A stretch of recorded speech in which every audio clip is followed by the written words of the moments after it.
Ngayong episode ay matutunghayan natin ang anti-illegal drugs campaign ng pambansang pulisya na isinagawa sa Universidad ng Pilipinas sa Diliman, Quezon City. Ipapakita din natin, sir, ang pagbisita sa Home for the Aged ng ating mga kasamahan sa Police Community Relations Group. Abangan niyo po yan maya-maya lamang. Itatampok din natin ang istorya ng isang beauty queen turned anti-illegal drug advocate. Tutukan ang kanyang kwento sa ating episode ngayon. Maliban dyan, sir, patuloy din nating ibabahagi sa publiko ang mga safety tips kontra bombing at checkpoint operations ng pambansang pulisya ng Pilipinas. At abangan din ang mga balita tungkol sa Philippine National Police na nakalap ng UNTV News and Rescue sa loob ng linggong ito. Ito po ang serbisyong hatid ng pulisya para sa bayan. Para sa mamamayan. Police at your service.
Bumisita ang pambansang pulisya sa mga isko at iska ng Universidad ng Pilipinas upang magbigay ng karagdagang kaalaman sa mga estratehiya at pamamaraan kung paano malalabanan at masusugpo ang salot na droga na isa sa pangunahing sumisira sa kinabukasan ng ating mga kabataan.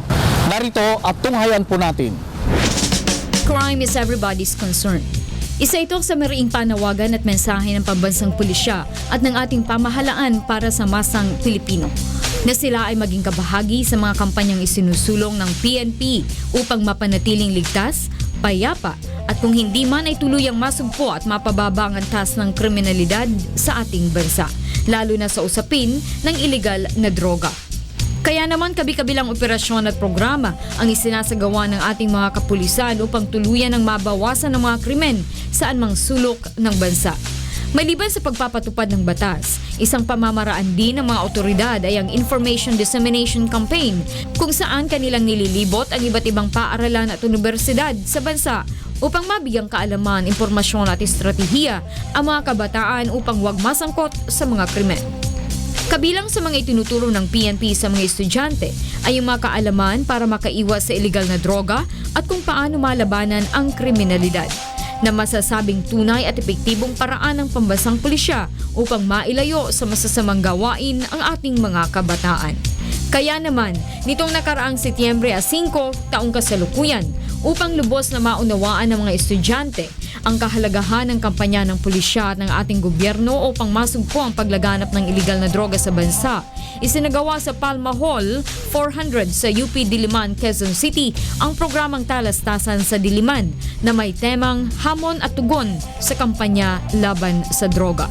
Ito ay dinaluhan ng 300 mag-aaral at mga guro ng Universidad ng Pilipinas. Pinangunahan naman ni Police Senior Superintendent Guillermo Lorenzo Eleazar, Acting District Director ng QCPD, ang pagbabahagi sa mga kabataan na mga kaalaman tungkol sa ipinatutupad na kampanya ng pulisyang Project Double Barrel, crime statistics at iba't ibang aktibidad na kanilang pinatutupad dito sa lungsod ng Quezon. Alam nila ang sarili nila na sila walang kakwento-kwentang mga tao pakiramdam nila. Pero pag sila nakapag-drugs, feeling nila importante silang tao na gumaganda ang pakiramdam nila. So gagawin nila yun. For 50 pesos, 100 pesos, they will feel na ang ganda ng pakiramdam nila for the whole day. So pag nawala ulit yung, balik ulit sila ng sitwasyon na napakawawa ng sitwasyon. So balik ulit sa dito para magkaroon siya ng feeling of importance or significance kahit sa kanilang sarili. Ito ang nangyayari sa 1.8 o napakaraming biktima. Mga victims actually. This is a disease. Ito mga biktima ito na hindi na makalis doon. While itong mga drug syndicates na talagang babalik at babalik doon na nakikita may mga nagpapatayan, na namamatayin ng mga pushers, and yet balik pa rin sila doon. So, we have to reassess kung ano talaga ang kailangan nila. Well, it's good kung ang crime prevention natin, it will be discussed later by the next speaker, maging matagumpay. Sana hindi na mag-eksperimento pa ang ating mga kabataan, lalo na particularly sa inyo. So, ang effect doon is irreversible, not only for shabu, but also for marijuana. Nagbigay din ng lecture si Mr. Santander Iray tungkol sa masamang epekto ng prohibited drugs or tinatawag na illegal drugs or substances at kung paano ang wasong paraan ng pagtanggi sa mga ito. Samantala, dagdag kasiyahan naman ang naging partisipasyon ng PNP mascot na si Chip Bato kasama ang mga puppets ng PNP na sina Tatay Digong and D. Addicts.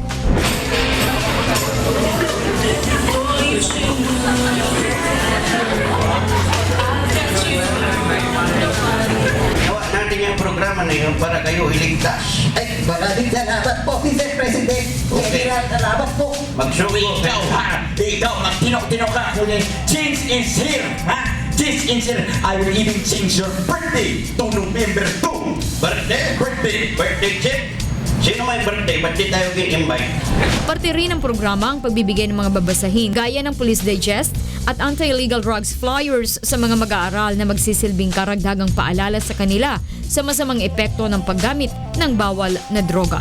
Panawagan at payo naman ang iniwang salita ng ating mga pulis para sa mga kabataan upang wag nang magtangkapang sumubok at tumikim ng mga pinagbabawal na gamot.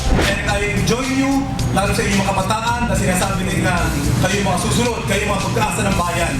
Itong illegal drugs natin, these menace, napakaswerte natin na dumating pagkakataon na tulong-tulong tayong lahat. We should seize this golden moment, the momentum that is started by the President and followed suit by all the sectors of the community. Samantalahin natin ito dahil hindi na babalik ito. So, with that, thank you very much. Lubos naman ang pasasalamat na ipinaabot ng mga mag-aaral ng universidad sa pagbabahagi ng aral at impormasyon sa kanila ng mga otoridad.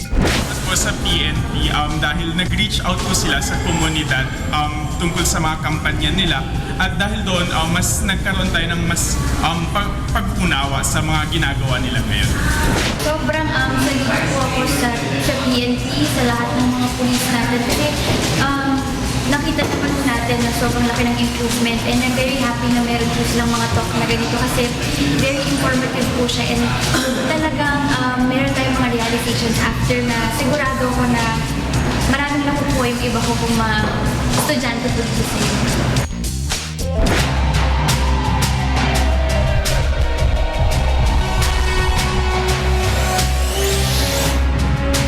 Mababakas ang masisiglang mukha ng mga matatanda sa Sanctuary Center, Home for the Elderly, nang puntahan at bisitahin sila ng Police Community Relations Group. Kaugnay na rin sa pagdiriwang ng Grandparents' Day. Ang kabuuan ng kwento, panoorin niyo po. Nakiisa ang pambansang pulisya sa pagdiriwang ng National Grandparents' Day nitong nakaraang Biyernes, kung saan nagsagawa ng gift-giving para sa mga lolo at lola ang ating mga pulis mula sa Police Community Relations Group.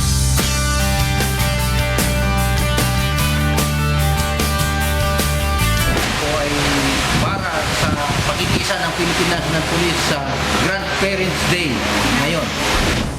Sa pagnanais na mabigyang importansya ang mga nakatatanda sa pangunguna ni Police Superintendent Luisito Bolivar, Acting Chief ng Community Assistance and Development Division ng PCRG, ay binisita nila ang Sanctuary Center or ang Home for the Aged or Elderly sa Welfareville Compound, lungsod ng Mandaluyong.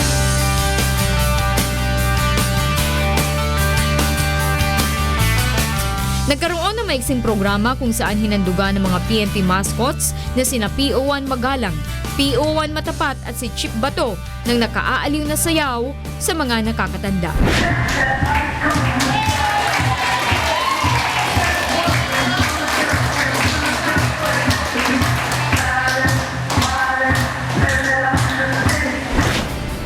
Pinatawaran ang kaligayahang nadama ng lahat ng mga dumalo, lalo na ang mga matatandang ina na minsan pa ay ngumiti sa espesyal na araw ng kanilang buhay. Panandali ang napalitan ng saya at pag-asa, ang kalungkutan at pangungulila ng mga matatanda na ating dinalaw sa Sanctuary Center.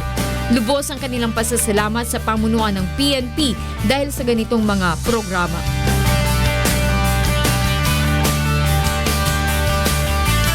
Bago natapos ang pagtitipon ay namahagi ang ating mga pulis ng munting regalo at pagkain para sa mga dumalo. Nagpaabot din ng pasasalamat ang pamunuan ng Sanctuary sa atensyon na ipinagkaloob at aktibidad na isinagawa ng pambansang pulisya para sa mga matatanda. Nagpapasalamat po kami sa Philippine National Police Community na nag-reach out sa aming institution para pag-celebrate ng Grand Parents Day at mag-send regular outreach.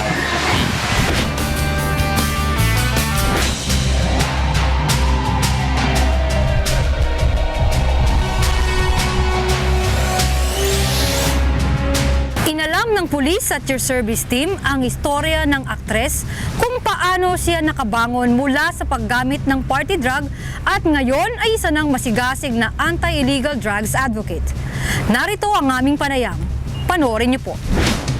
Falling is normal in life. What's important is you get up, walk again, embrace the scars, and holding on to all the wisdom you learned. Ani ni Alma Concepcion, dating sikat na beauty queen at artista na nahulihan ng iligal na droga sa ibang bansa noong dekada 90 at ngayon isang masigasig na advocate kontra sa masama at laganap na bisyong ito. Well, actually, sa personal experience ko, matatawa ka, hindi ko na-experience ang drugs sa showbiz or sa modeling. Na-experience ko siya sa mga party goers, more on the rich kids na they can afford to party every week.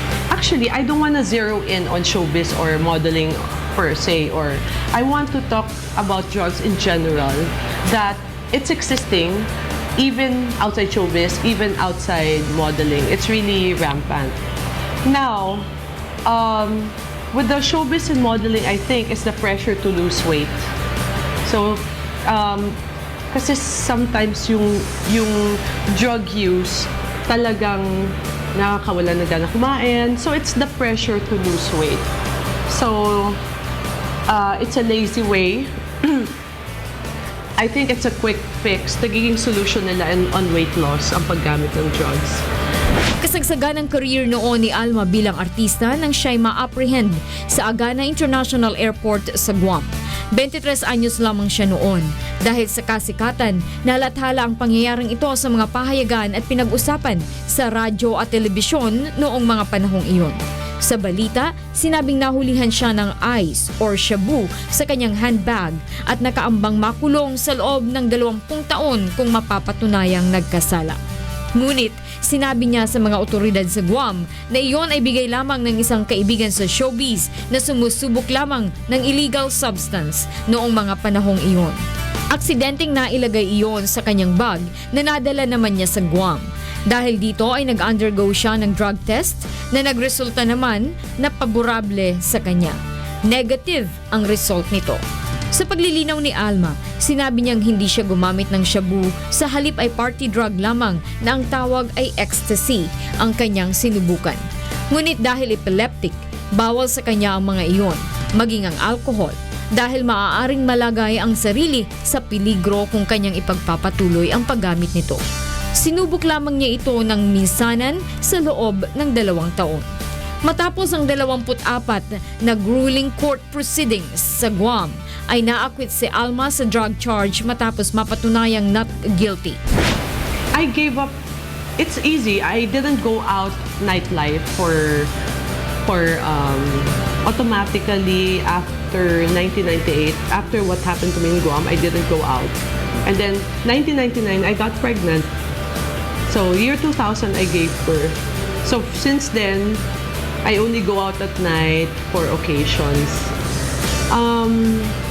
I had to get out of the drug world kasi it's the environment, the music, the nightlife, parang tempting to take. But it's actually not just the drug alone, but the whole scene. partying with friends, ganyan.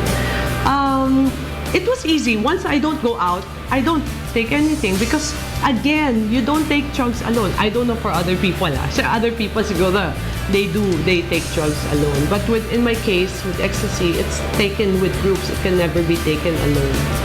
So snapping out of addiction is possible. Just like what happened to me. Well, for me, it wasn't addiction. It was experimentation.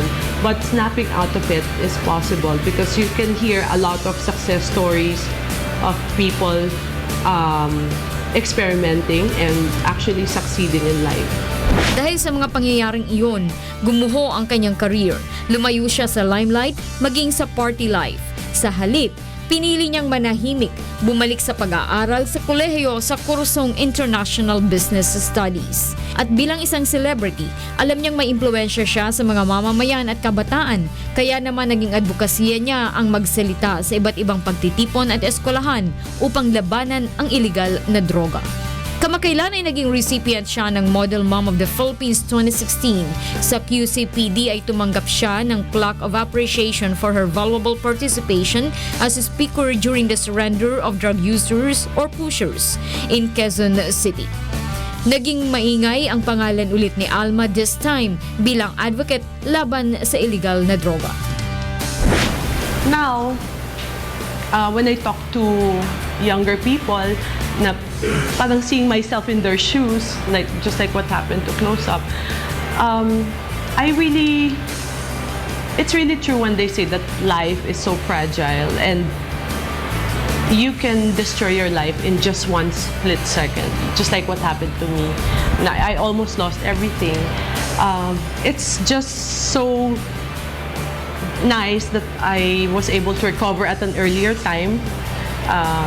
My total drug use, parang in total, umabot siya ng mga almost 2 years of partying with ecstasy. But at age 21, the Guam thing happened to me, and from that time on, I never touched drugs anymore. I was just so privileged that I was able to wake up at an early age.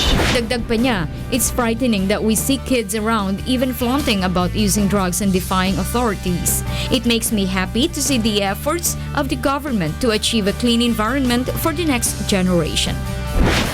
For the parents with on this millennial generation, there are things that we need to be knowledgeable about. We have to keep ourselves updated. You know, just like with technology, you have to update yourself. What your child is going, or what's going on in the lives of your children. We cannot give a blind eye about changes in the environment.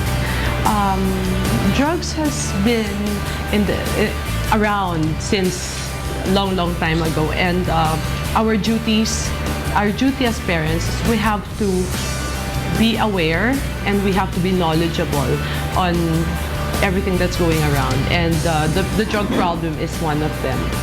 We have to be friends with our children. We have to know where they're going. We have to know the habits of the friends if they're productive for the child.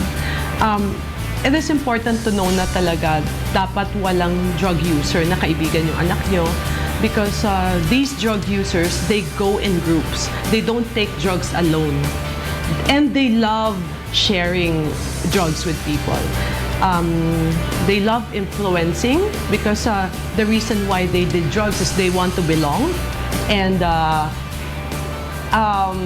just like any hobby, you form camaraderie in every endeavor that you get yourself into. If you're into running, you have a running group. If you're into Zumba, you'll have a Zumba group. Parang the commonality of the hobbies will create relationships. And just the same with the drug users. All these drug users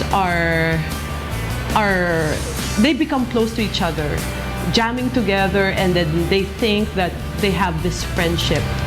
But actually, coming from someone like me, who came from a drug world wherein my friends were drug users when I was a teenager, to a life without drug use. None of my friends now, for the past 15 years, none of them use drugs. And I realized that it's possible. It's possible to have a life without drugs.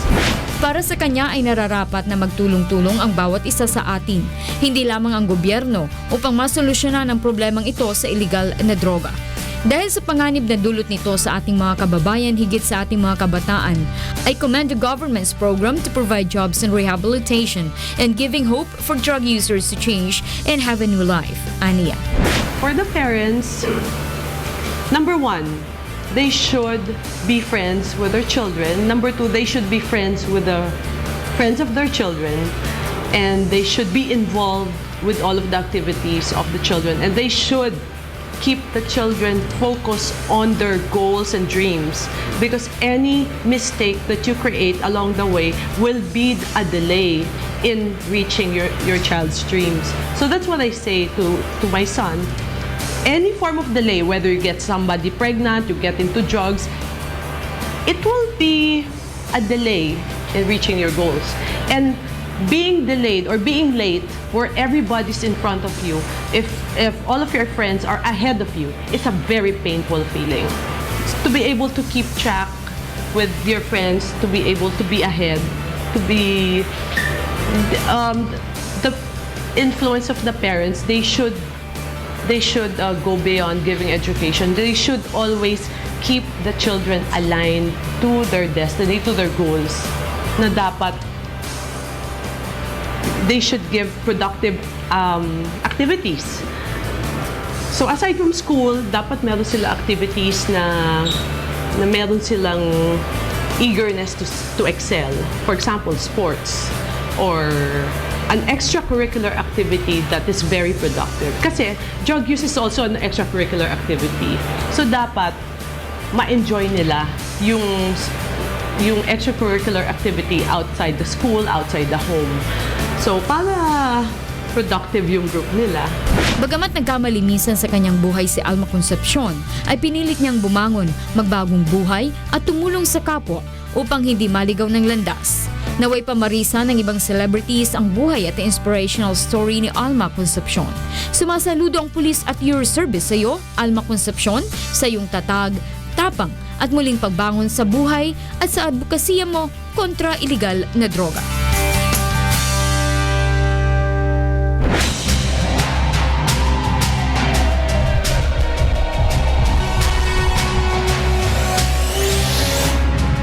Narito ang mga may init na balita sa loob ng Philippine National Police na nakalap ng UNTV News and Rescue sa loob ng linggong ito. Tunghayan. Iniayos na ng Philippine National Police ang magiging proseso ng pagresponde sakaling may magpositibo sa mga bomb threat sa bansa. Ayon kay PNP Directorate for Operations Police Chief Superintendent Camilo Cascolan, responsibilidad ng Chief of Police o Senior Police Officer mula sa Provincial Office ang pagmamonitor sa bawat lunsod o lalawigan. Sakaling may sumabog sa isang lunsod o bayan, agad isasara ang entrance at exit points nito at hindi rin maaaring panghimasukan ng mga pulis mula sa ibang lugar ang sitwasyon. Tanging ang augmentation force mula sa Special Response Team na binubuo ng tauhan mula sa Regional Office, Explosive and Ordnance Disposal, K9 Group at Special Weapons and Tactics ang tutulong sa apektadong lugar. That is actually one of the ideas also of the Chief PNP so that we would be able to enhance our response. Hindi lang yung pag pumutok dito, pasok siya, lahat pumasok. Ngayon, lilipat lang yan dyan. Bukod sa SRT, ay tanging ang Regional Director at Provincial Director na nakasasakop sa lugar ang papasok sa area. Ganito rin ang mangyayari sakaling may insidente sa isa sa mga vital installation sa Metro Manila. Kung may pumutok dito, meron ng plano ang RD and CRPO. Who goes there? It's not from this one. Hindi mo pwedeng iwan ng MRT. Yes. Hindi mo rin pwedeng iwan ng SM. Hindi mo na pwedeng iwan ng bridges. Meron tayong mga tropa, joint AFP and PNP, that are actually going around. In a certain portion of EDSA, meron isang SRT dyan nakaman.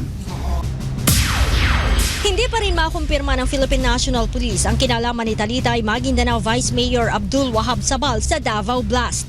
Ito'y kahit na katulad ng ginamit na improvised explosive device sa pagpapasabog sa Davao ang nakuha sa sasakyan nito sa Awang Airport, Datu Udin, Sinsuat, Maguindanao. Ayon kay AIDG Director Police Senior Superintendent Albert Ferro, hindi ito nangangahulugan na ito na ang mastermind sa Davao Blast, kaya't patuloy silang nangangalap ng mga ebidensya.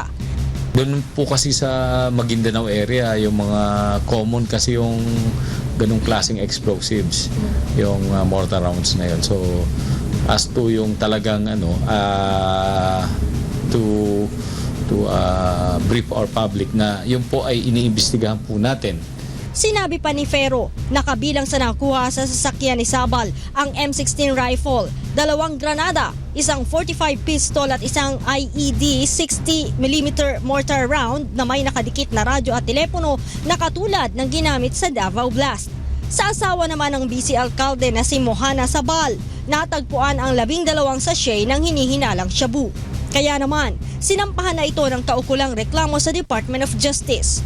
Yung kasamahan niya doon may nakumpiska po tayong droga, so Republic Act 9165 and Republic Act 10591 yung Comprehensive Firearm Law, and yung sa explosives naman ay yung illegal possession of explosives. Alas 8 ng umaga noong September 8, nakatanggap ng impormasyon ng PNP mula sa isang informant hinggil sa isang high-value target na nakatakdang mag-transport ng shabu mula Maynila patungong Maguindanao at darating ito ng alas 12 ng hapon. Ang tinutukoy na high-value target ay si Talitay Maguindanao Vice Mayor Abdul Wahab Sabal na kabilang sa listahan ng narco-politician ni President Rodrigo Duterte. Kaya naman, inihanda ng pulisya ang pag-aresto kay Sabal at nadakip ito sa Awang Airport, Datu Udin, Sinsuat, Maguindanao noong September 8 matapos sumakay sa isang Toyota Grandia kung saan natagpuan din ang mga baril. Alam na namin po kayo at tukoy na kayo pag nagkaroon po ng ebidensya at pagkakataon kayo po yung maaresto. Nasa 5 celebrities na ang nasa listahan ng PNP Anti-Illegal Drugs Group dahil sa umano'y pagbibenta at paggamit ng party drugs, partikular ang ecstasy. Ayon kay Ferro, isinasa ilalim na nila sa surveillance ang mga nasabing celebrities upang makakuha ng sapat na ebidensya. Wala pong sisinuhin dito, kaya sa tingin ko po ay magiging all out to. Hindi ito pwedeng medya or magkakaroon pa ng pilian.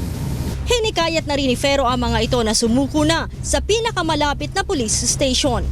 Mag-surrender na lang po kayo sa lalong madaling panahon kesa maaresto pa kayo at malagay pa ang pangalan nyo sa kahihiyaan.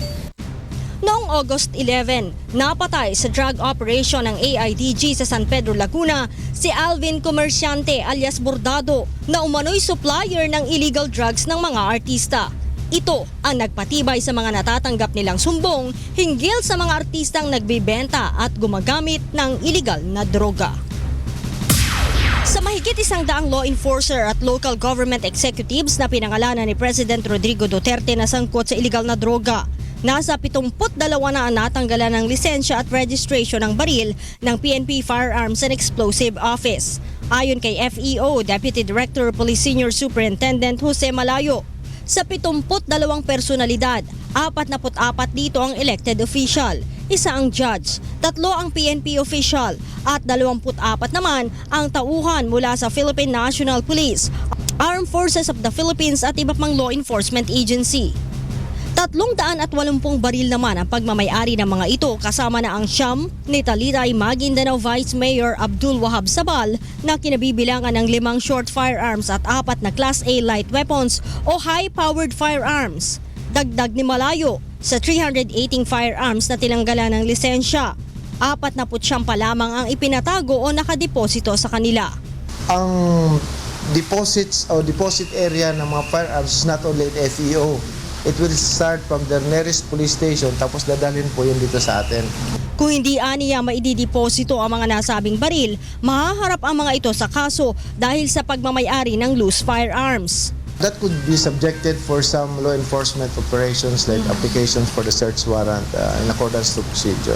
Ito rin ani ang isa sa dahilan kung bakit nahuli si Vice Mayor Sabal sa airports Datu, Udin, Sinsu at Maguindanao. Bukod kasi sa umano'y pagdadala ng illegal na droga ng vice alkalde, ay mayroon ding 45 pistol, M16 rifle, 2 granada at IED na 60mm mortar round na nakuha sa loob ng sasakyan nito.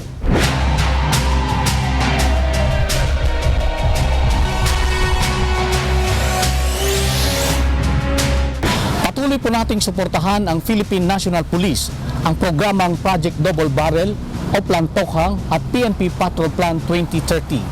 Huwag po kayong magatubiling dumulog o i-report sa amin ang inyong mga reklamo at sumbong upang mabilis po namin itong maaksyonan. Samantala, kung mayroon kayong kakilalang pulis na may natatanging kwento, ibahagi sa amin upang mabigyan natin sila ng pagkilala at pasasalamat. I-browse o pasyalan ang PCRG sa Facebook, i-like ang PCRG page at i-follow kami sa aming Twitter account at PNP_PCRG. Subaybayan din kami sa news.pnp.gov.ph at sa PNP text line i-report mo kay Chief sa 0917-847-5757. Mapapanood nyo rin po kami via live streaming sa www.untbweb.com. At para naman sa mga episode na gusto ninyong balikan, maaari rin po kayong bumisita sa website ng UNTV.